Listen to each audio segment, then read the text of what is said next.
This is KXVA Fox Abilene News at 9. And it starts now with Skylar Nichols.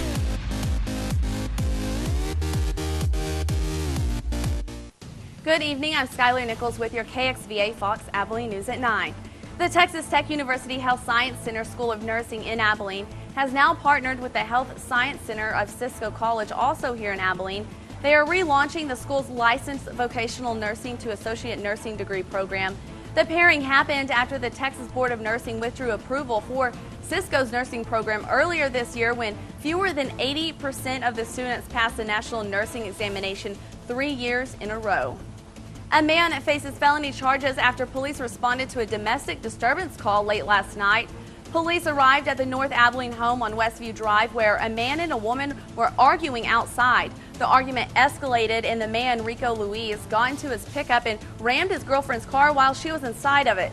That collision forced the woman's car on the front porch of the house. The man was arrested and charged with aggravated assault and felony criminal mischief.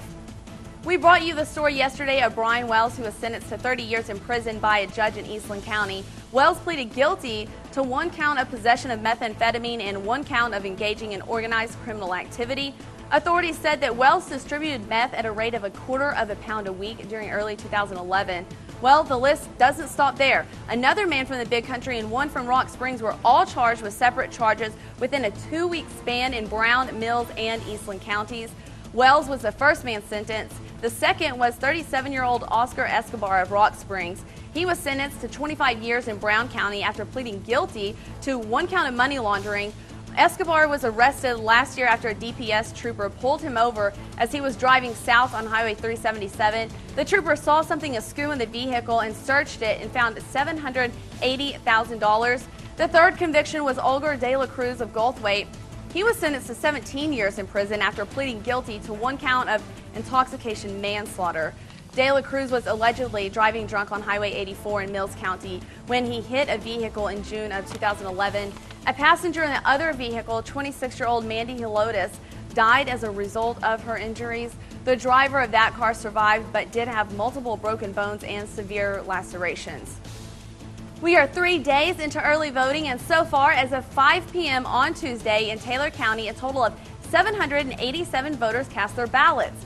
Of those, 57 of the ballots cast were in the Democratic Party. Early voting will continue through May 25th.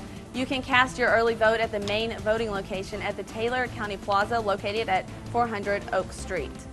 Now here is a look at your local weather. Clear and sunny skies are in store for Thursday and warmer temperatures really all of the work week. Expect a high of 87 degrees for tomorrow. That is right around where we should be for this time of year. Then things warm up a little bit more on Friday and Saturday as a ridge of high pressure moves more over the Big Country. Expect highs around the 90-degree mark for this weekend. But then on Sunday, we have a weak cold front that will stall right over the Big Country, and that cold front will kick off an isolated thunderstorm late on Sunday night into Monday morning, so you definitely need to keep an eye on the weather.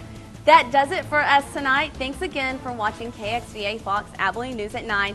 And remember, be sure to tune in tomorrow for the first look at your Big Country's top local stories right here on Fox and without the filler. And don't forget to check us out on Facebook. We love to hear your story ideas. You can find me on Facebook at Skylar Nichols Fox. And don't forget to watch me at 9 here tomorrow and like me on Facebook. Now we will join our regional and statewide news coverage already in progress.